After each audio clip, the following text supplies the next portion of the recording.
Muy buenas tardes, buenas noches, donde quiera que se encuentren a todos. Un placer estar aquí nuevamente con ustedes. Hoy tenemos una invitada muy, pero muy, muy especial. De verdad, gracias, doctora Carolina, por estar aquí. Voy a tratar de darte honor en la presentación porque ha sido muy, muy especial en todo lo que ha tenido que ver con la medicina. Ella es la doctora Carolina Niño Barbosa. Ella es especializada pues obviamente todo el estudio de la medicina, pero muy especializada en la medicina integrativa. Casualmente le llegaron muchos casos para especializarse en oncología, pero básicamente maneja todos los casos que le van llegando con el conocimiento que tiene de medicina y todo su estudio, pero ha encontrado muchísimas maneras de la relación y biodecodificar qué relación tiene cada una de las enfermedades con las emociones, que es algo muy, muy importante, porque a veces pensamos que todo es físico y hay muchos temas que tienen otros tipos de situaciones que al encontrar la raíz se pueden solucionar. La doctora Carolina, quiero decir un agradecimiento muy especial. Ha sido muy, muy importante en mi vida porque fue una asesoría fundamental cuando mi mami estaba precisamente con cáncer. Ella duró 2 años cruzando todo este proceso del cáncer. No quiero decir que falleció porque nosotras con Nata siempre decimos volvió a su hogar, volvió a su casa, porque sabemos con toda seguridad que no es el fin, es como su graduación la que tuvo y ella estuvo muy presente en ese proceso y además cuando mi papi fallece a los 4 meses, también durante el proceso en que él no se sentía bien, fue una asesoría fundamental a nivel personal de decirme es por acá, él está teniendo una tristeza profunda porque él me escribía unos temas, entonces de verdad muy, muy agradecida con toda tu asesoría. Las personas que se sientan después vamos a poner el contacto de ella para poder tenerla también de su lado en lo que necesiten. Colombiana, está en Colombia, pero también sé que puede prestar temas que puedan necesitar en línea. Muchísimas gracias, doctora Carolina, por estar acá. Doy paso a Natalia para que te dé un saludo también. Muchas gracias, Diana. No, es un honor tenerte aquí con nosotros, la doctora Carolina.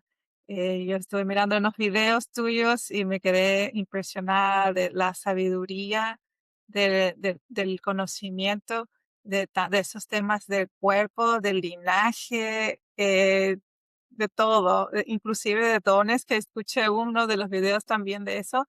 Em, un honor tenerte con nosotros y yo creo que nuestro público va a estar o sea, esto es un manjar que van a tener para el cerebro, para el alma, para el espíritu. Gracias.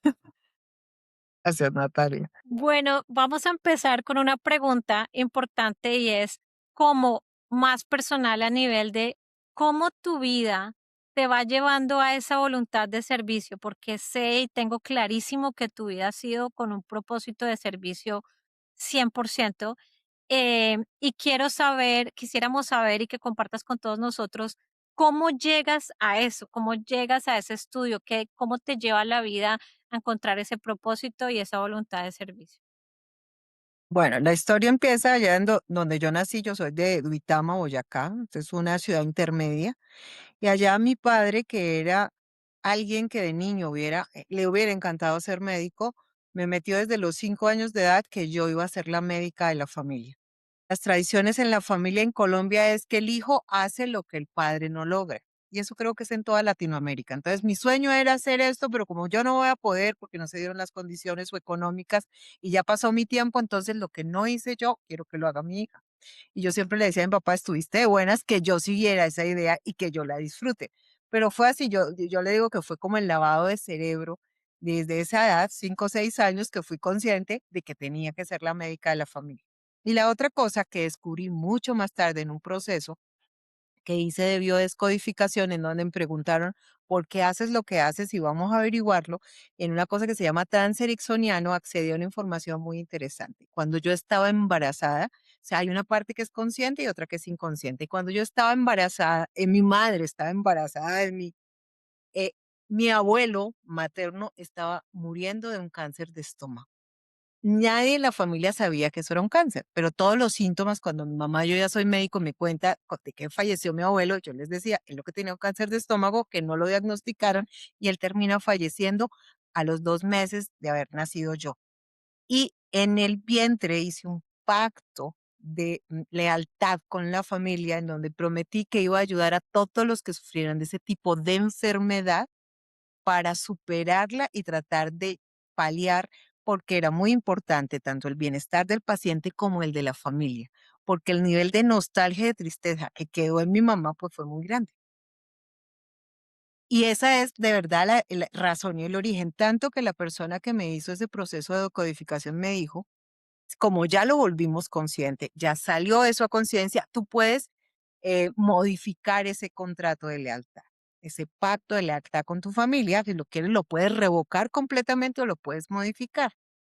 Y yo me acuerdo que estaba en ese momento muy sobrecargada porque eran muchos pacientes con cáncer y la sensación era que hacíamos mucho, pero que en la parte de encontrarle una justificación y un porqué a la patología nos quedábamos corticos y muchos no lo querían trabajar porque no entendían esa relación entre mente, emoción y cuerpo, que además tiene 7000 años, pero que a nivel occidental no se ha trabajado mucho y por eso también es muy duro que te digan que esa enfermedad física tiene un contenido emocional y otro mental, que si no eres consciente es muy difícil que la enfermedad a nivel físico evolucione adecuadamente o con tendencia a la mejoría, o que por lo menos nos vayamos tranquilos y con un buen morir cuando hemos entendido por qué tenemos lo que tenemos y no lo consideramos ni un castigo divino ni una mala fortuna, porque no tiene nada que ver con eso. Todo está relacionado con lo que piensas, con lo que sientes y termina afectando el cuerpo. Porque la energía de la mente es tan poderosa como este dedo, que es el mayor de la mano, y la emoción es la que sigue, y el cuerpo físico está aquí obedeciendo lo que estos dos digan, pero hay un nivel superior que ni siquiera se representa, que es de alta velocidad, que es la conciencia del espíritu, que logra ser el observador de los pensamientos, de las emociones y poder poner bajo control al cuerpo, ayudarle al cuerpo a mejorar, porque cada uno tiene su energía autónoma. Entonces, esa fue la razón por la que yo fui médico y después atendí tantos pacientes oncológicos y yo no entendía por qué si no era especialista en oncología. Yo me graduó de médica general a los 21 años y empiezo a hacer medicina occidental convencional y lo que más atendía y trabajaba a 2 cuadras del centro que más maneja cáncer en el país, que es el cancerológico, en la zona central de Bogotá. Trabaja muy cerca.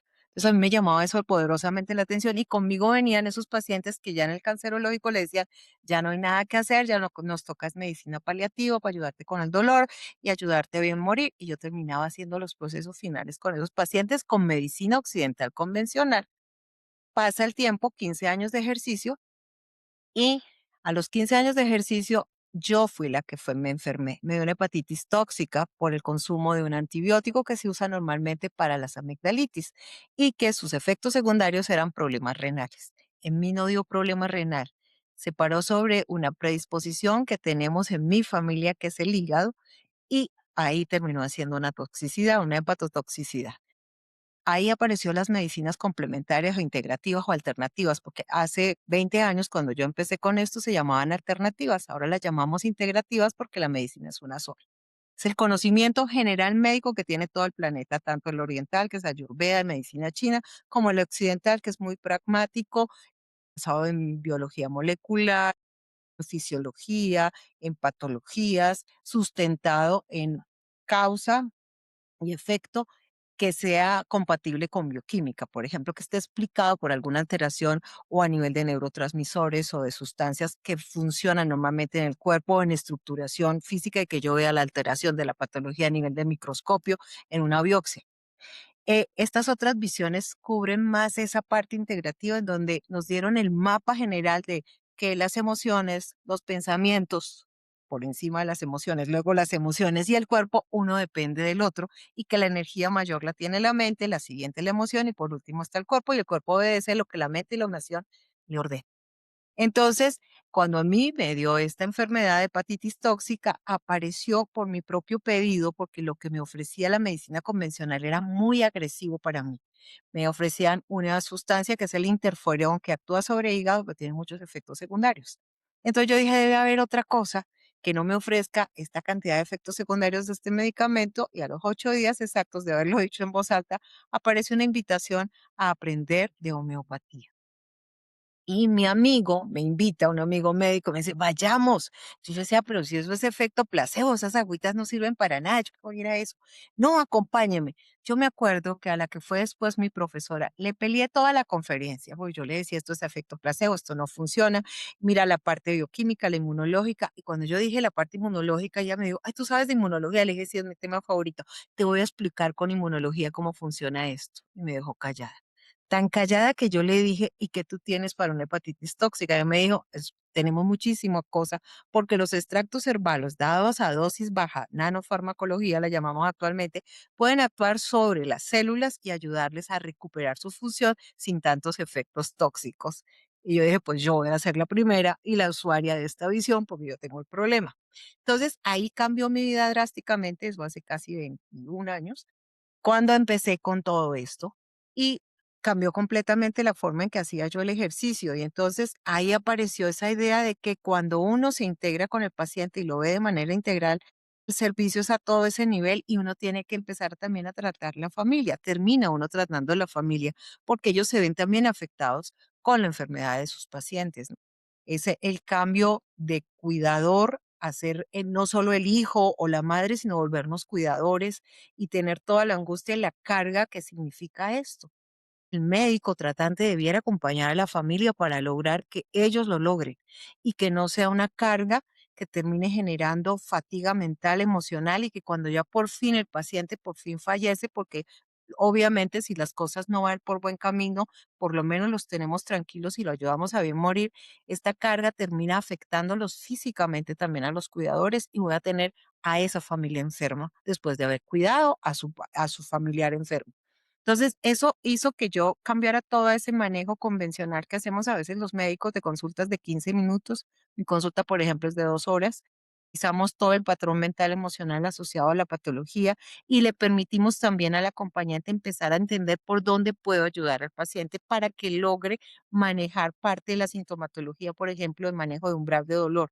Cuando ya la parte mental y emocional se entienden, baja la necesidad, por ejemplo, de analgésicos, disminuye los efectos tóxicos de la quimioterapia y la radioterapia, porque ya voy con una actitud más positiva y la mente es poderosísima.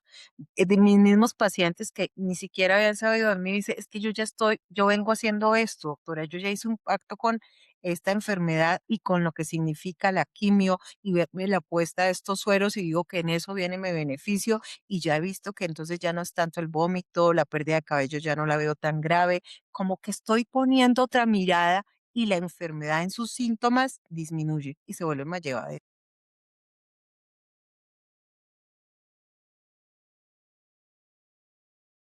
Pues una de las preguntas que me surgen ahorita es, eh, llegas a todo esto de encontrar otra alternativa y qué empieza a pasar, porque claro, una de las cosas que uno dice es, empiezan a llegarte, voy a ir a esto, encuentro la herbología, otros tipo de temas que no son coincidencia, obviamente son por algo.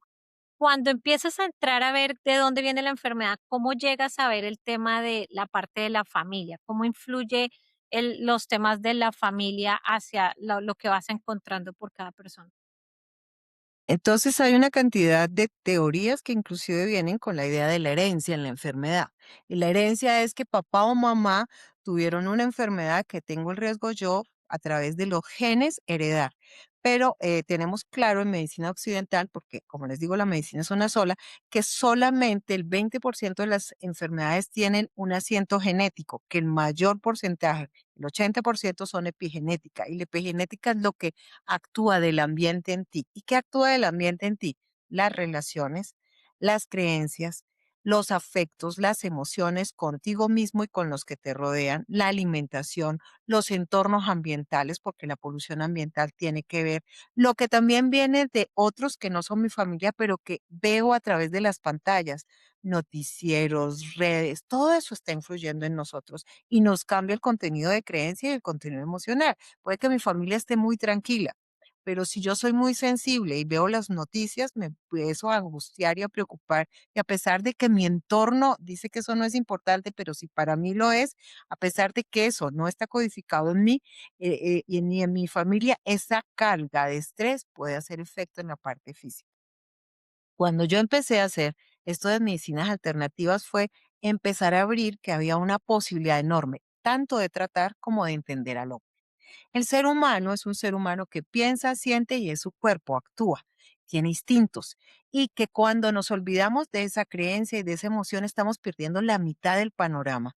Y las medicinas orientales, que tienen 7000 años la Ayurveda y 5000 la China, tienen todo el plano completo de lo mental, lo emocional y lo físico. Nosotros los occidentales lo que aportamos es toda la parte de bioquímica, microbiología, todo lo que la investigación nos ha permitido, pero cuando juntamos toda la información, el paquete es extraordinario. Y la idea es que no peleamos con los médicos convencionales. Si el paciente requiere quimioterapia, radioterapia, cirugía, claro que sí. ¿Qué hacemos nosotros los de medicina integrativa? Es mejorar las condiciones mentales, emocionales y físicas para tolerar la carga de efectos secundarios que tienen este tipo de manejos, porque los tienen. Y también para ayudar a que el contexto familiar nos ayude.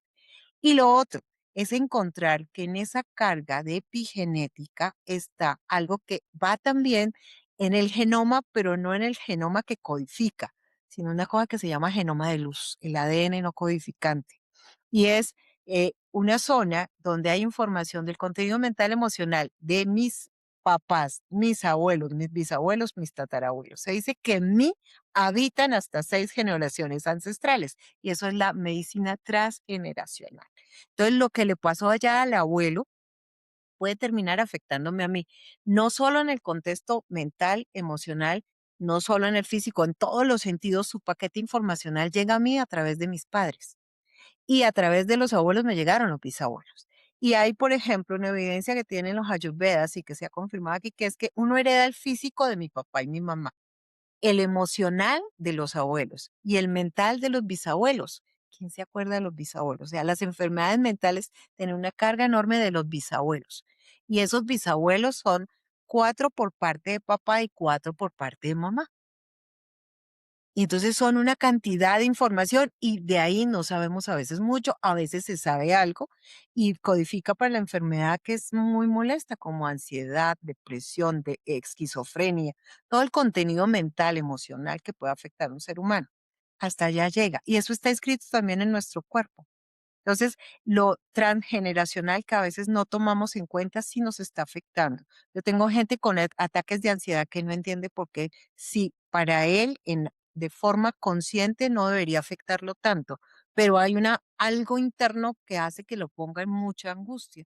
Y es porque quizás papá o el abuelo pasaron por una situación similar y lo vivieron con el nivel de angustia que lo estoy viviendo yo. Y yo lo estoy viviendo para mirar qué respuesta le voy a dar a la misma situación.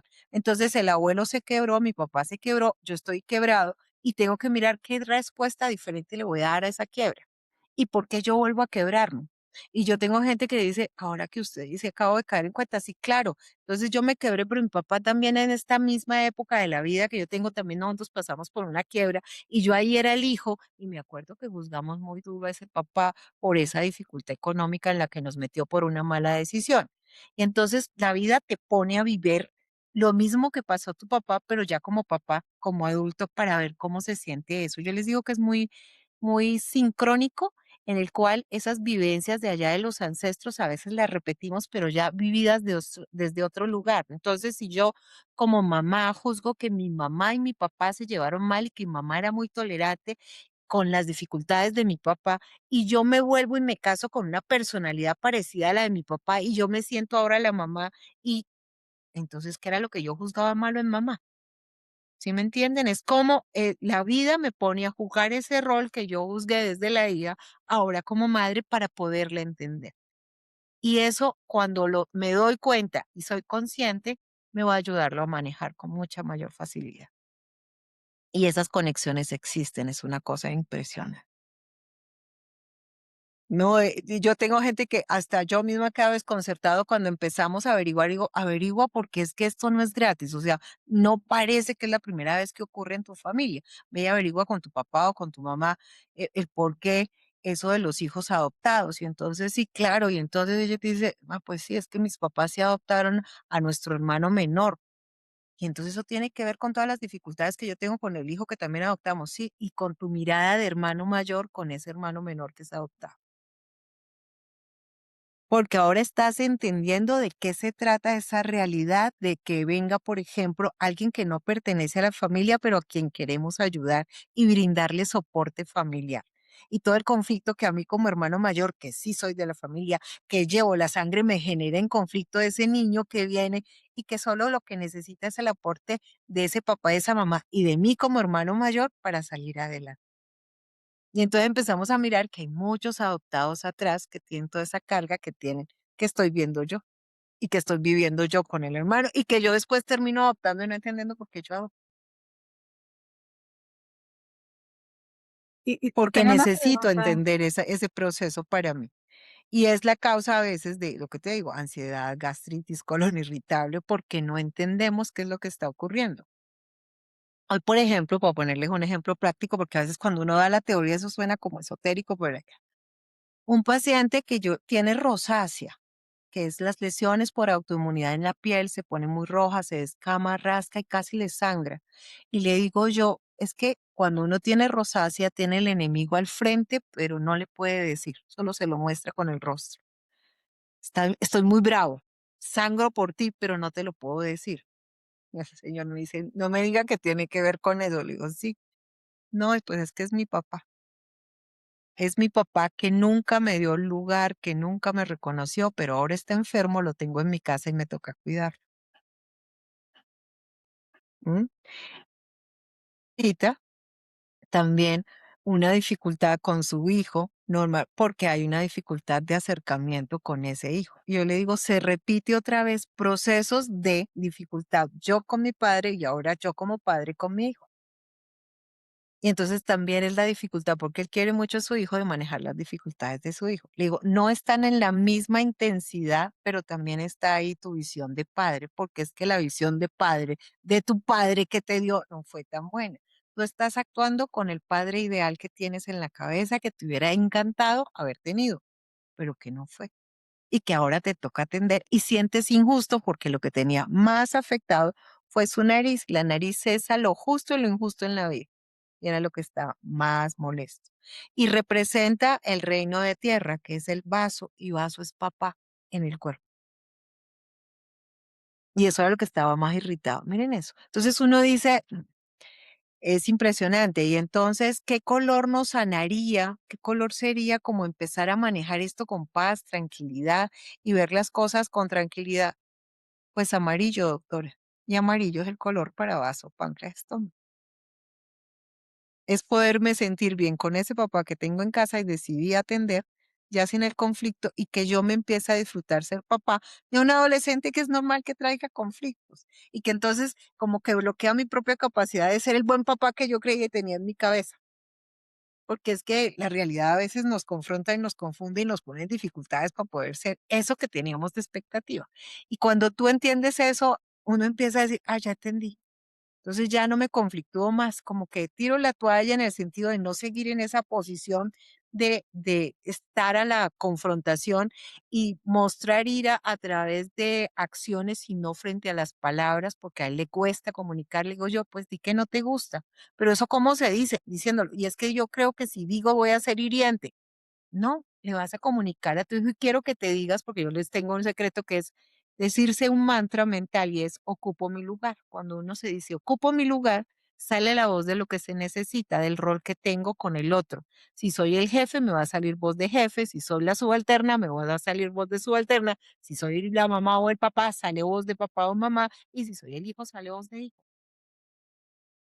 Si soy el abuelo, sale voz de abuelo. Entonces, ocupo mi lugar. Le digo, ese es el secreto para tu amarillo. Vamos a decir, ocupo mi lugar para que cuando hables con tu papá, esto sea moderado y hay que reconocer que él es el grande y tú el chiquito, que ya creció, pero que está llevado a su parecer, porque él siente que como que no era lo ideal, no era lo que él esperaba ser atendido por otros hijos, no por él. Esas son las ironías de la vida y él es ahora el que le toca atender. Y lo mismo con tu hijo. No me quieres hacer caso, pero soy tu papá, conozco más de lo que estás viviendo, por eso te puedo dar el consejo. A veces te lo doy como una orden, pero es también un consejo porque reconozco que tú ya tienes autonomía, porque está en ese proceso de pasar de adolescente a adulto. Y entonces ya se creen grandes y ya no quieren obedecer. Y él lo que busca es protegerlo, como no me protegió a mí mi papá. Miren todo eso. Y todo eso es poder mirar que el problema es el rol del ejercicio de ser papá vivido con una visión casi de mamá, una visión amorosa que hace que yo me voy a contra la piel porque es con lo único que puedo comunicar todo el mal genio que no puedo ni entenderme con mi papá y ahora menos con mi hijo. Así son los casos clínicos que tengo y la gente se ríe porque es increíble que eso tenga que ver. Le digo, sí, todo que ver. Impresionante. Tu piel grita lo que la boca no dice. Entonces queremos quitarnos la rosácea, esa es la causa de la consulta. Sí, entonces tenemos que hablar.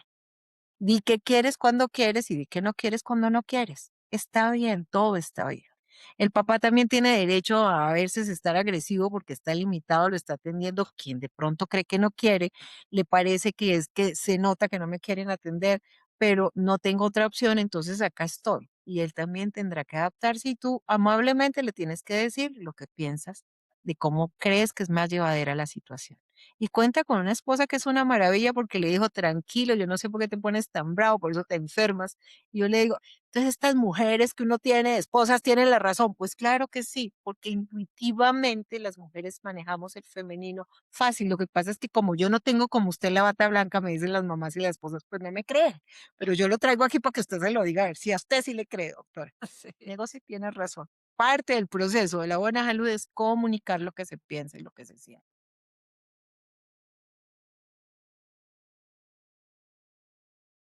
Y tengo una pregunta, Carolina. Bueno, lo que estás diciendo me encanta. Es, ¿cómo se diferencia la enfermedad que es puramente física y una de una raíz emocional o ancestral o es todo es combinado?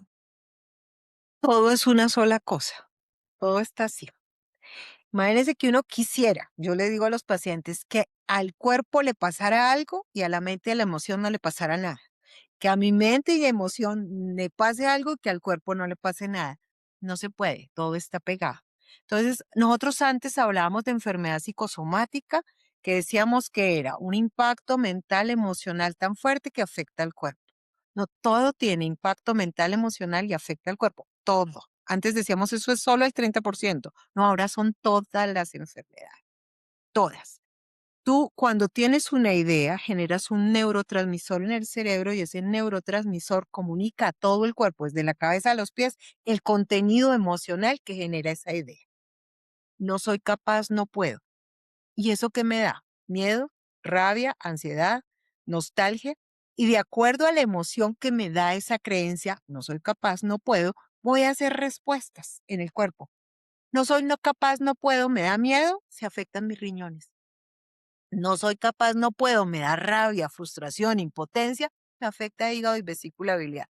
Me lo puede poner a disfuncionar si no es muy intenso, pero me puede enfermar francamente y, por ejemplo, en el hígado hacer un cálculo si la frustración es muy intensa conmigo misma, porque yo tan boba no digo, me dejo, es el colmo. Entonces no pongo el límite. Entonces, eso me pone con ira y frustración, se afecta el hígado. No, lo vivo con ansiedad. A mí eso me da angustia. Cada vez que siento que no voy a poder, es una ansiedad, una angustia, doctora. Bueno, eso afecta, la ansiedad afecta vaso, páncreas, estómago. Puede darte gastritis, reflujo, distensión abdominal.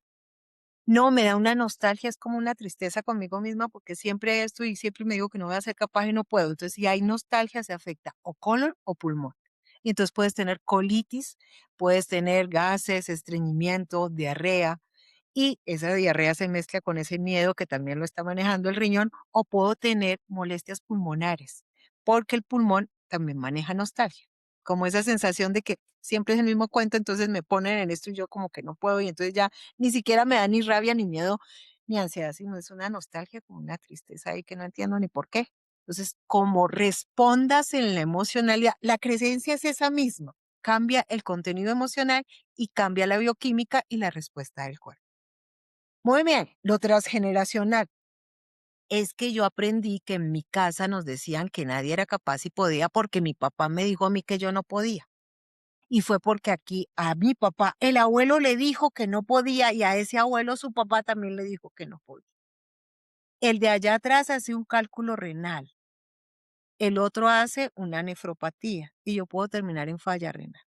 Porque lo que hemos visto es que en la medida que va pasando transgeneracionalmente la misma dificultad de creencia con emociones más intensas, en periodos más cortos podemos hacer respuestas más severas.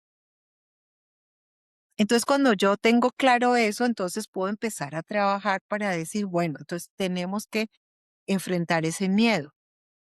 ¿Cómo gano seguridad, identidad y control y me digo que soy capaz de todo lo que me proponga? Y entonces tengo herramientas como color, olor, sonido, para empezar a mirar cómo impregno a ese inconsciente con eso que es simbología.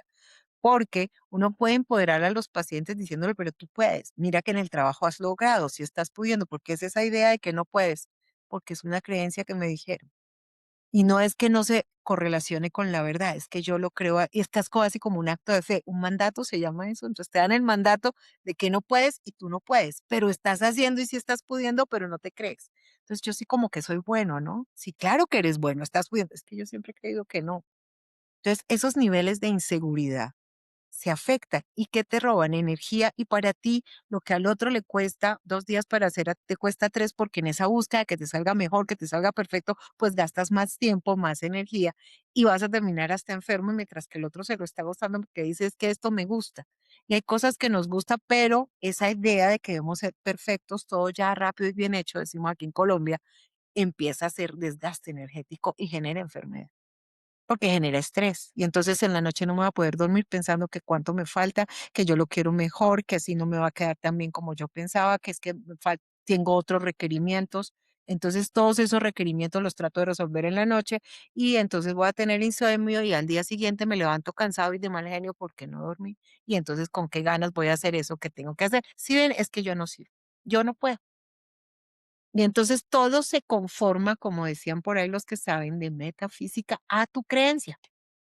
Tú eres lo que tú dices que eres. Y para colmo, a veces uno resuena con otro que viene y se lo reconfirma, si es que tú no puedes. No, es que eso está muy pesado para ti. Y la mamá no lo está diciendo de mala, sino está diciendo, pues pobrecito este muchacho, esta chica, es que no realmente no puede, ¿para qué se exige tanto? No, por el contrario, que sí, claro que tú puedes, ánimo, eres capaz, vas a poder. Entonces, ¿será que sí? Y ahí entra la duda. Y cuando hay la duda, entonces ya vuelvo un pasito para atrás y entonces tengo que volver a decir, no, si yo sí puedo. Y hay que ir hacia adelante. Esa es la función del terapeuta, mostrar dónde está la dificultad en el mental, en el emocional. Y si ya, cuando tenemos el impacto físico, quitamos el cálculo, bien sea dando medicamentos o si está muy grande, siendo cirugía, pero tenemos que evitar que la gente siga haciendo cálculos en el hígado o en el coledo, que es lo que le queda después de que yo le quito la vesícula o que siga haciendo cálculos renales porque son súper dolorosos. ¿Y eso qué es? Implica manejar el miedo y la ira, porque eso no se puede manejar con medicamentos, sino haciéndole conciencia, aunque puedo usar esencias florales, por ejemplo, que ayudan a manejar el emocional. Y entonces cada paciente es un mundo al que tengo que ajustar toda la información que conozco para su realidad, porque cada uno le da su toque especial. Y entonces en estos tipos de medicina no tenemos protocolos de manejo. Tenemos medicina dirigida a la persona, en donde tenemos un marco de referencia, en donde nos damos también la oportunidad de investigar en ti esto se ajusta o no. Y si no se ajusta, no hay problema porque vamos a investigar en ti qué condiciona ese tipo de patología. Esto está abierto a seguir siendo escrito. No tenemos todas las respuestas y cada ser humano tiene un factor diferencial. Entonces nosotros decimos que la artritis reumatoidea es una enfermedad autoinmune que ataca las articulaciones, en donde mi cuerpo no reconoce mis articulaciones, pero que la artritis reumatoidea es diferente en Marta, María y en Pedro porque las razones que la dispararon pueden ser diferentes. En uno puede ser miedo, en otro ira, en otro ansiedad. Y es la misma patología. Y entonces lo que me tengo que sentar con esa persona es que con ese patrón general que me dijeron que la artritis está en alguien que se siente muy eh, tentado a servir, pero bravo porque no le dan las gracias, eso da artritis. Entonces te quiero dar, pero no me siento retribuida al menos con un gracias. Entonces me da rabia y entonces como que me pongo rígida para no seguirte sirviendo y empiezan a doler las manos. Pero es que eso ya venía de atrás porque mi mamá también sentía que servía y nadie se lo, no nadie se lo agradecía. Y la abuela decía lo mismo. partida de ingratos. Me quito hasta el pan de la boca y ustedes ni siquiera las gracias me dan. Entonces, ¿yo para qué hago tanto por ustedes? Entonces me empiezo a limitar de hacer justificada porque me duele. Y se me empieza también a deformar mis manos y entonces ya de verdad no puedo hacer. Y entonces yo puedo darle a esa paciente el metrotexate, la sulfasalacina, lo que tengamos para manejar su enfermedad autoinmune, pero lo que tengo que es mirar por qué nos cuesta tanto dar y recibir y cómo es la expectativa que tenía para ese dar y ese recibir, porque eso nos va a ayudar a que se requiera menos inmunosupresor, menos antiinflamatorio y eso nos va a condicionar menos impacto a la enfermedad en la deformidad de las manos, por ejemplo. Por eso se llama medicina integrativa, que es todo un paquete. Tengo una pregunta. Cuando ya tenemos la enfermedad es un caso, pero la pregunta es, dentro de la medicina integrativa también hay, porque claro, hay una infinidad de cosas, pero ¿cómo prevenimos? ¿Cómo evitamos, cómo detectamos algo antes de que pase? ¿Cómo sería esa medicina preventiva en esos casos, en La todos? medicina preventiva está en mirar cómo manejamos las creencias y las emociones. Y entonces empezamos a hablar de tratar creencias limitantes. No sé si lo han visto, porque ahorita estamos en el boom de las creencias limitantes. Entonces, las creencias limitantes generan emociones, emociones que generan disconfort. Y la medicina preventiva en emociones es cómo fluyo las emociones. No le tengan miedo a las emociones, no le tengan miedo a las creencias. Lo que tenemos es que mirar, ¿esa creencia me beneficia o me angustia, me entra el miedo, en rabia, en nostalgia? ¿Qué hace en mí? Porque puede que me pase indiferente, no pasa. Como dice mi profesor, el doctor Carvajal, lo importante no es lo que nos pasa, es cómo lo vivimos, cómo lo interpretamos. Y entonces la medicina preventiva te dice, bueno, ¿y cómo queremos interpretar esto para que esto sea saludable? Doctora, pero fue difícil, ¿esto dónde va a estar lo bueno? ¿Qué nos dejó de bueno o de malo esta situación? ¿Qué aprendizaje tenemos? Porque en todos los procesos vitales muy críticos o en esos que estamos viviendo y están impactando en el momento es qué entendemos de él, qué comprendemos de él. Y donde le estoy señalando es porque el órgano hace eso. El cerebro entiende lo que puede entender, lo que le parece lógico. Lo que no puede entender se lo va a mandar a una zona que es el emocional, la comprensión y que maneja el corazón, porque el corazón comprende lo que la mente no entiende. O sea, si yo me pongo en el zapato del otro, ¿por qué ese otro hizo eso? No parece lógico para la cabeza, pero de pronto para el emocional, para el corazón, para las emociones, tiene alguna justificación, porque lo que voy a tratar de entender y comprender es para aprender por qué esto me pasa o por qué esta situación se repite una y otra vez. Y ahí entraría lo transgeneracional también. Y porque esto está afectando a la familia. Para poder después hacer algo que hace el hígado, aceptar que me sucede, que me está pasando y poder perdonarlo. Y en lo más importante, perdonarme a mí, estar pasando otra vez por lo mismo. Porque el problema del repetir conscientemente es que genera rabia y culpa. Porque otra vez nos vuelve a pasar esto a nuestra familia. Porque esto otra vez, porque si lo vivió mi mamá, otra vez yo estoy aquí viviendo lo mismo, porque eso ocurre con mis pacientes. Cuando son conscientes, dicen, no, pero ¿qué tengo que aprender de esto? Esa es la pregunta. Ya empezamos a mirar soluciones, porque la idea es que después de entender, comprender, poder aprender, aceptar, perdonar, tengo que liberarlo, porque cuando ya lo libero es porque me quedo con el aprendizaje y no lo sigo rumiando. Lo peor que puede hacer el ser humano es rumiar emociones y pensamientos. Cuando yo vuelvo, es como un perrito que no quiere soltar el hueso. Vuelvo y a esto cada vez que yo lo repito, vuelvo y lo vivo. El problema no es que me hayan pegado, sino que en mi cabeza yo sigo pensando que me siguen pegando. Las palabras, las actitudes, los mismos impactos físicos, los mismos gritos. Y entonces yo lo revivo y otra vez todo mi cuerpo vuelve y revive la situación emocional. Se dice, por ejemplo, que un cáncer es un impacto emocional muy fuerte generado por una situación medioambiental, vivido en soledad, no comunicado y sin mecanismos cómo resolverlo. Eso severamente, mantenido un tiempo, genera cáncer. Si yo lo puedo resolver rápidamente, me podría dar una itis, una inflamación. Si se mantiene un tiempo promedio, sin que sea la cosa muy grave para mí, me puede dar una disfunción. Y la disfunción es que entonces empiezo a hacer un problema o de diabetes o de hipertensión o de mal funcionamiento del colon, que puede generar un colon irritable, un problema de autoinmunidad en donde mi propio sistema inmune de defensa ataca sus propios órganos porque hasta yo me dejé de querer. Las autoinmunidades es cuando yo siento que por alguna razón, motivo o circunstancia, no me reconozco. Sentí que perdí mi valor, que no valga la pena. Y a veces uno dice cosas tan drásticas como me quiero morir. Y cuando dices me quiero morir, el cuerpo contesta, se te tiene, pero se te demora. Y arma defensas contra tu propio cuerpo de acuerdo al contenido. La enfermedad autoinmune es una sola, dependiendo ese contenido mental, vamos y emocional, vamos a atacar la tiroides o los ojos o el colágeno o las articulaciones o la piel en la psoriasis, dependiendo el contenido que tiene eso, porque por algo fue que me dejé de querer. Entonces a veces me dejé querer por una quiebra, por una ruptura amorosa, por un divorcio, por una pérdida física de alguien que sentía que era muy importante en mi vida, y entonces como que ya la vida deja de tener sentido. Y luego lo vivo con nostalgia, sino con mucha ira.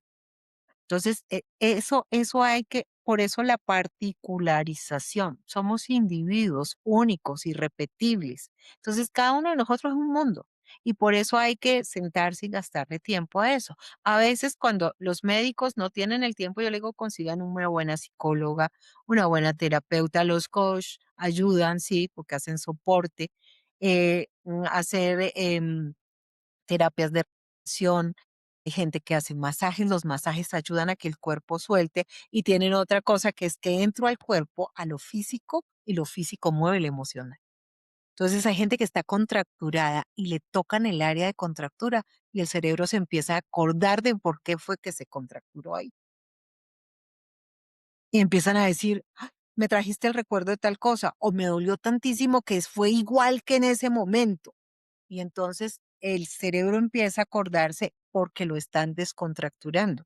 Entonces, a veces las masajistas, los peluqueros oyen todas las tristezas de la gente porque masajan el cuero cabelludo cuando están lavando el cabello. ¿Y dónde se guarda la información? Ahí debajo del cuero cabelludo. Y hay peluqueros que son excelentes psicólogos, digo yo, que por lo menos prestan la oreja para oír a esta persona, a este hombre o a esta mujer que quiere contar eso. Y pueden dar una opinión o simplemente oír, y con ya oír el hecho de que comente, eso es también medicina preventiva, mi dificultad en voz alta permite que el hecho de sacarlo de aquí, que lo estoy rumiando y verbalizando, me oigo y eureka, puede salir la solución, porque me autooí. Y yo, ay, yo no había visto esta posibilidad, solo porque lo estoy contando en voz alta. El poder de la palabra. Tengo otra pregunta y me encanta, gracias Carolina. Doctora, el papel que juega el espíritu en el proceso de enfermedad y sanación, ¿qué es? Muy bien, se dice que ese nivel, que es donde actúa la conciencia y el espíritu, se llama el autoobservador en las neurociencias. Observa lo que pensamos, lo que sentimos y está observando el cuerpo. Esto es un vehículo que el espíritu escogió para hacer esta experiencia vital y él está observando y es el jefe del vehículo. Haz de cuenta como si fuéramos el conductor de un Mercedes-Benz, el conductor de un Airbus 7.7, le digo yo para los que son conductores de aviones. Es el vehículo que me está sirviendo para hacer esta experiencia. El espíritu le parece esto muy masivo, la materia es muy masiva y nos hace pensar que esto es lo que más importa. Lo que importa de nosotros es nuestra esencia, nuestra conciencia, y eso es lo que va a trascender. Y se va a que llevar las experiencias, la información de lo que vivimos, todo ese contenido mental, emocional y más sobre todo esos aprendizajes que hace pulmón, que yo lo señalo aquí porque lo controla el quinto chakra, eso se lo va a llevar ese nivel espiritual.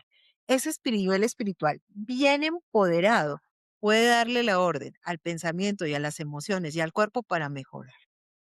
Y es el que permite decir, si esas ideas no me están sirviendo, ¿por qué no las cambiamos? ¿Por qué no cambiamos estas emociones?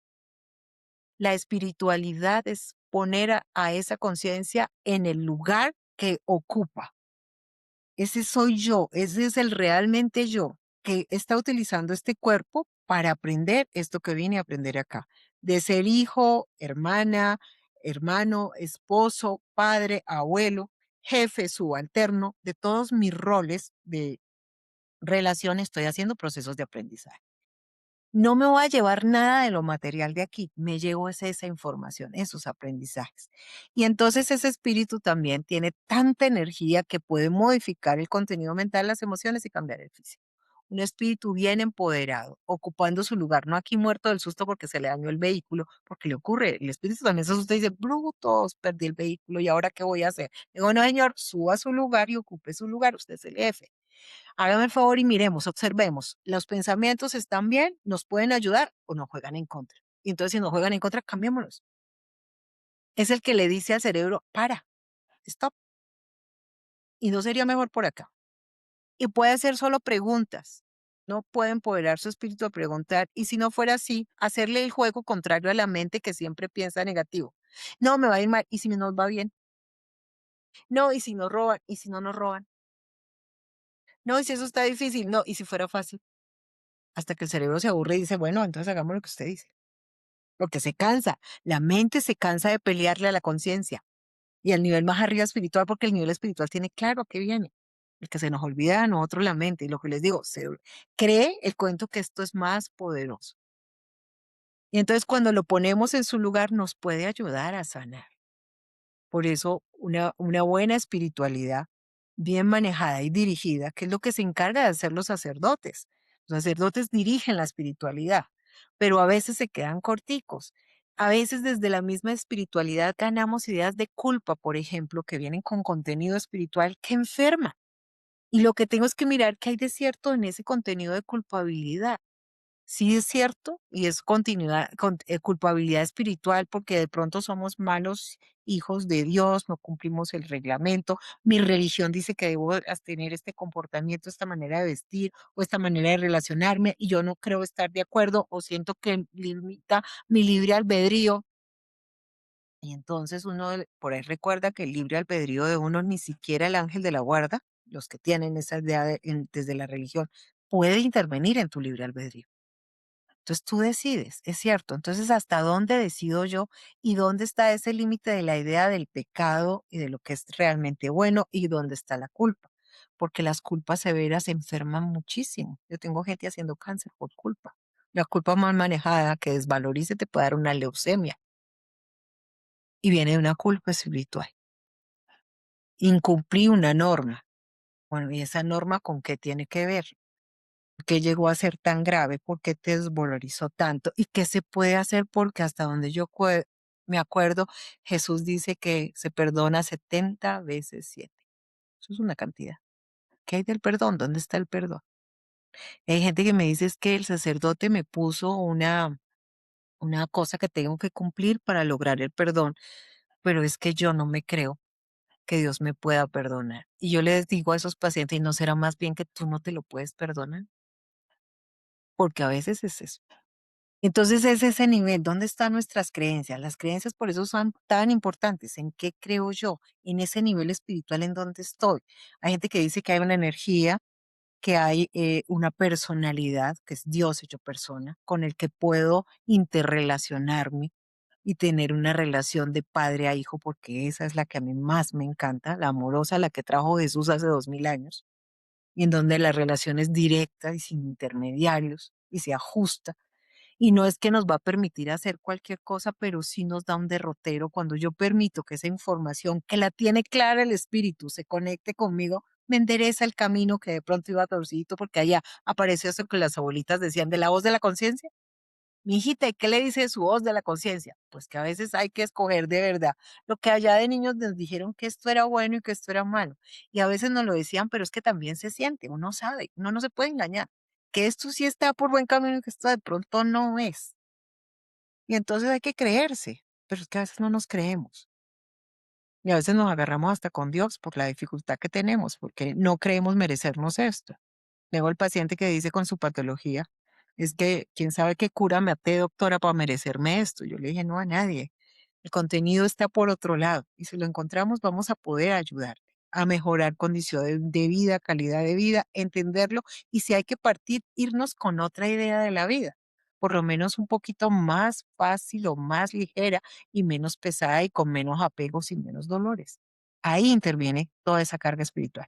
Y el médico también debería meterse en eso. Y si necesitamos un sacerdote, coloquemos el sacerdote. Si es el pastor en el que crea, en el que él crea que le puede dirigir, porque eso es muy importante. Son herramientas valiosísimas para sanar, porque es la fe mueve montañas y es un nivel de creencias superior, es creer en lo que no vemos, eso es la fe. Y entonces eso me da una energía de carga todavía más grande que la que conozco normalmente, mente, emoción y cuerpo. Es mucho más superior y esa debe tener el poder para lograrlo, pero tengo que creer en eso, porque puedo creer en que no existe nada sino solo energía. Entonces, bueno, voy a poner toda mi fe en eso que creo, en la energía, y bueno, y la energía podrá organizar algo de esto que tengo mal. Y si no es esto, empiezo a hacer las búsquedas y son búsquedas espirituales. Y hay gente que en una situación crítica de enfermedad descubre a Dios. Y entonces ese era el objetivo de esa patología. Recuperar la vida espiritual, saber que soy algo más que el cuerpo, que esa mente y que esa emoción. Tengo muchas preguntas, pero yo creo que vamos a tener que tener otra sesión contigo porque tengo que escoger una. Dentro de la que voy a poner para beneficio de todos los que están escuchando es, ¿podrías hacer un recorrido así como rápido? Yo sé que va a ser de qué relación tiene como de cabeza a pies más o menos cada enfermedad o enfermedades que tú consideres importante decir ahorita, pues no van a ser todas, pero más o menos, este órgano es esto, este es esto, como un poquito de generalidad para que todos tengamos una idea. Bueno, entonces en esa visión grande hay unas que suenan muy lógicas, que afectan los ojos, lo que vemos, porque para eso estamos. Y entonces lo que vemos impacta los ojos y nos puede producir cualquier patología de ojos, eso que estamos viendo con ira, frustración o impotencia es lo que más lo afecta porque el jefe de los ojos es ira. Que afecta a mi cerebro, los pensamientos. Cuando hay algo que no entiendo y no entiendo y no entiendo, aumento glía, que es el tejido de soporte de sostén del cerebro, y eso puede llegar a ser un tumor. Pero si hay algo que no entiendo o que ya el cerebro dice, no puedo gastarme más porque te he dado 5 soluciones y no quieres generar ninguna, pues dolor de cabeza y discontinuamos este cuento, deja de pensar, te duelo porque yo ya hice todas las posibilidades de las conexiones plan A, B, C y D y tú no ejecutas ninguna, pues te duele la cabeza. Entonces hay dolor de cabeza y es en la gente que piensa mucho, que está muy tensionado. Cefaleas pulsátiles, las tipo migrañas, que son las jaquecas más grandes, es la sensación de que estoy siendo controlados por otros y no por mí mismo. Una sensación de pérdida del control. Da esas jaquecas muy fuertes. Y el dolor pulsátil y dejo de ver y me molesta el olfato y puedo dejar de sentir porque casi que necesito aislarme del entorno para poder poner mi cerebro en paz porque siento que de verdad ya la cabeza está como una olla express y me va a estallar. De tanto que quiero resolver con la cabeza, pero lo quiero resolver con la cabeza y no con las manos, no con la acción. Entonces hay que pasar de pensar tanto a hacer más, le digo yo a las de la migraña porque yo sufro de migraña. Entonces, deje de pensar tanto ya, un poquito paremos a hacer de eso que tanto pensamos. El olfato tiene que ver con la justicia o lo injusto que estoy viviendo.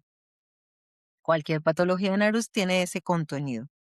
También el proceso de las alergias, pero en lo que eres alérgico es a quién me recuerda, no la sustancia que me genera la alergia, sino a quién con quién asocio esa sustancia que me genera la estornudadera, llámese olor, eh, tanto con cremas, sprays, todo lo que tenga olor es con qué asocio el olor, por ejemplo.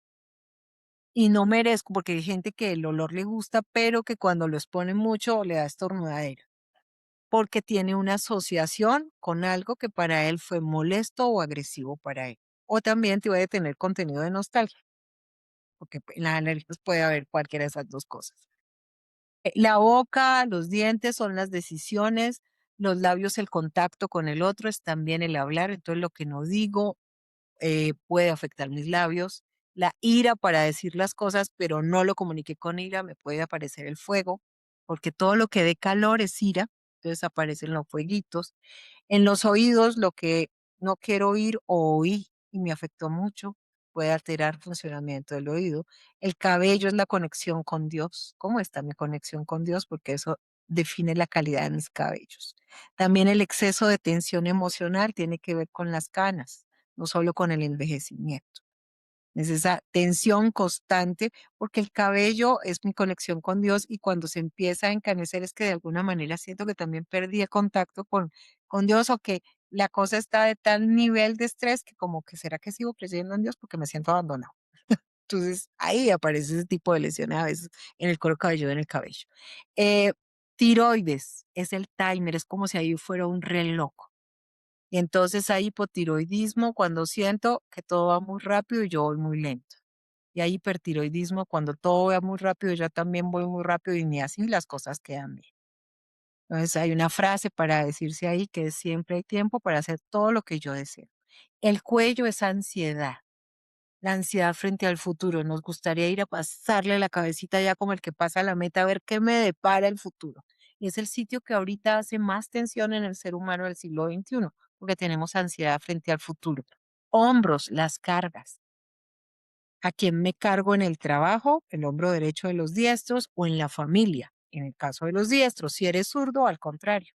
Entonces, la izquierda pasa a ser la del trabajo y el lado derecho pasa a ser el de la familia. Los brazos sirven para hacer, para abrazar, para recibir, las manos también. Entonces, de acuerdo a eso. ¿Y para qué sirven los codos? Para cambiar la dirección de los brazos. Entonces, hay gente que le duele el codo derecho, entonces hay necesidad de hacer cambios en la dirección del trabajo, cambios en la dirección de las relaciones familiares, el codo izquierdo, y el mes zurdo al contrario. A nivel de los pulmones es toda la nostalgia de las cosas que vivieron en el pasado y que ahora no tengo y las recuerdo con esa sensación entre triste y nostálgico porque ya no es. Y resulta que puede volver a ser si yo lo decido así. Entonces la decisión impacta ahí también. Y ahí también se hacen los aprendizajes de sobrevivencia. Entonces, ¿qué siento que también me quita el aire o me sobrecarga? Entonces eso, pero es más con la respiración y con los aprendizajes. A nivel de los senos, es el órgano relacional de nosotras las mujeres. Los senos guardan nuestras dificultades de relación. Y ese es un poquito más complejo porque el seno derecho, siempre y cuando esté con menstruación, son papá, mamá, la pareja, los hermanos. Tiene toda esa carga relacional. Y el seno izquierdo son los hijos, mientras esté con menstruaciones. Cuando entro en menopausia, cambia. Y depende qué órgano esté afectado, si es el que conduce la leche o que el produce la leche, el contenido es diferencial en esa relación. Cuando es el que conduce la leche es contacto, pérdida de contacto. Cuando es el produce la leche es que creo que no cumplí en alimentar al otro, emocional, mentalmente, económicamente. ¿M? Entonces depende dónde está afectado si es el conducto o la glándula productora. Cada órgano es todo un entorno especial. A nivel de lo que es la boca y la lengua sirve para saborear, pero también para hablar. Entonces se puede afectar por contenidos de hablar, pero también por el saborear la vida. La garganta sirve para pasar, las amígdalas también para comunicar. Las personas que no comunican con facilidad y les da rabia, es más fácil hacer amigdalitis porque me quedé con eso ahí como atorado y no lo dije. Entonces la amígdala se inflama y a veces no tiene que ver exactamente con virus o bacterias, pero si estabas en un momento de inmunosupresión y tuviste ahí el atoro porque no lo dije, pues si hay un virus o una faringoamigdalitis viral y si sigo brava y no hay capacidad de defenderme, se va a sobreinfectar con una bacteria. Luego tenemos el esófago y su función es pasar. Entonces el esófago se afecta con lo que paso y con lo que no paso el estómago con lo que digiero o no digiero, porque la función del estómago, ¿cuál es? Digerir. Resumen, ¿para qué sirve el órgano? Te va a indicar qué está pasando.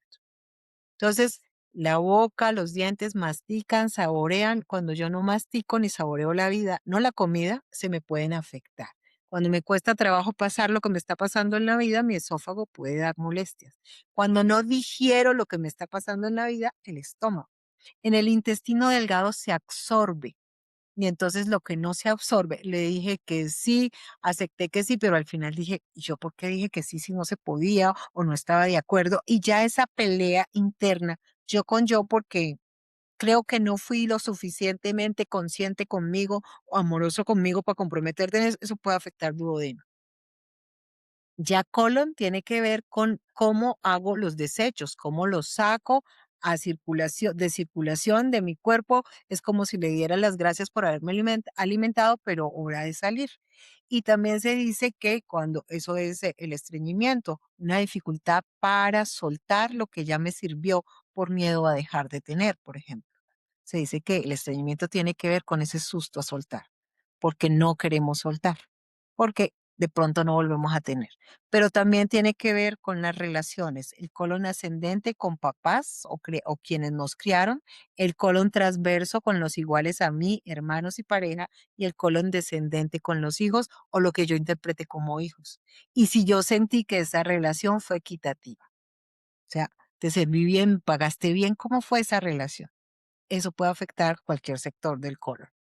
El hígado tiene que ver con el guardar el nutriente, distribuirlo, es la mamá del cuerpo, se dice. Él se queda con todos los nutrientes, los procesa, algunos los reserva y los otros los distribuye. Entonces tiene que ver con el manejo de las reservas, el miedo al hambre, la sensación de toxicidad en las relaciones también, o con la nutrición, el cómo me llevo yo con la idea de mamá también y del alimento puede afectar el hígado. El vaso tiene que ver más con papá y con el manejo de la luz y el calor que me puede dar papá y con los niveles de ansiedad y también de apego a las cosas. Y se ve afectado por la ansiedad y la angustia y la preocupación. El riñón y la vejiga básicamente se afectan por los miedos, pero también cuando marco el territorio. Si ustedes ven los animalitos, en especial el perrito cuando llega, pero lo hace casi todos los animales, cuando llega al terreno nuevo, orina, marca su territorio. Y entonces cuando siento que hay algo que era mío y me lo están quitando, puedo empezar a hacer problemas con la vejiga o con el riñón. Las piernas, ¿para qué son? Para avanzar. Entonces molesta las piernas cuando yo estoy teniendo problemas para avanzar en la vida. Esto es para hacer, pero las piernas para avanzar, para hacer logros, para pisar, sentirme seguro y el paso siguiente. Entonces ahí va. Las rodillas tienen que ver con el orgullo, porque ahí se golpeaba a los esclavos para que se le agacharan al nuevo rey que vino a conquistar y te doblaban las rodillas a la fuerza y se dañaban las rodillas de muchos. Los tobillos es para cambiar el movimiento del pie, pero también para poder eh, avanzar, pero también apoyarme. Cuando me siento que algo me esclaviza, me está limitando para apoyarme, se puede afectar también el tobillo. Entonces ya hay como a grandes rasgos, los dedos son los detalles del presente y los dedos de los pies del futuro, porque ¿para dónde van los pies? Para el futuro. Nunca avanzamos para atrás, avanzamos para adelante. Entonces, ¿dónde está el dolor de los dedos y cuál dedo es? Tiene también significado en las relaciones. Son un mapa, es un mapa informacional de relaciones y de ideas. Entonces, de esa manera se tiene como un mapa general, ¿no? Muchas gracias. Nata,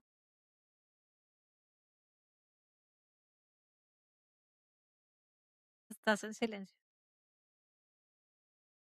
Perdón, sé que creo que ahí, pero Carolina, doctora, si alguien se quisiera comunicar con usted para tener una cita, ¿cómo sería la mejor manera para comunicarse? Pues bueno, la idea sería pues a través del WhatsApp, porque es más fácil. Yo cuando estoy en consulta y vivo mucho tiempo metida en consulta, entonces me mandan mensajes, pueden escribir al WhatsApp. El WhatsApp aquí en Colombia es con 571, es 315-339-1989. Yo pienso, doctora, que quisiéramos tener un mensaje, el que tú quieras, algo que quieras decir para cerrar, pero yo creo que Nata está de acuerdo conmigo que seguro te necesitamos otra vez porque nos quedamos cortos con una hora. Sería súper tenerte otra vez después y dinos algo que quieras compartir para terminar. Yo creo que lo que siempre hago en mis clases, porque soy docente también de esto, es decirles que ese viejo aforismo de la Ayurveda, que es como un mandato de prevención en salud, sigue teniendo vigencia. Y ese aforismo Ayurveda decía, piensa bonito y siente bonito de ti mismo, además de comer bien. Eso es lo que yo le recomiendo a todo el mundo. Hay que aprender a pensar bonito y sentir bonito de nosotros mismos. Fluir las emociones, es normal tenerlas, venimos a sentir. Lo que hay que hacer es no quedarnos con ellas, no por demasiado tiempo. A las creencias hay que evaluarlas y mirar si están jugando en favor mío, porque si no están jugando en favor mío, quizás de pronto las debo cambiar. Hay que pensar en el otro, pero también tengo que pensar en mí y en el efecto que estoy haciendo en el otro, porque va más fácil de aquí para allá que de allá para acá.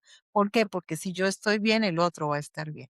Una manera de ayudar al otro es estando bien yo misma. Y eso es hay que bien importante para que nos sirva. Y la otra, ojo con lo que comas, porque es que la comida se vuelve tu medicina. Entonces hay que alimentarse bien. No hay que tanquear, como decimos en Colombia, no es que llenarse, es que hay que alimentarse. Y la comida es un placer y debe volverse eso, un placer. No una cosa ni que cause sufrimiento ni angustia por las calorías ganadas, porque entonces vamos a contrarrestar el efecto benéfico de la nutrición por estar pensando que nos vamos a engordar. Y entonces se vuelve una tortura. Entonces hay que volver a hacer una buena relación con los nutrientes y al alimento. Todo que eso, más que suficiente. Muchísimas gracias de verdad de todo corazón. Súper, súper importante y poderosísimo todo lo que compartiste el día de hoy. Seguramente te vamos a tener de verdad otra vez. Muchas gracias. Gracias a Fue un todos. placer. Gracias, gracias a todos. Gracias, Diana. Gracias, Natalia.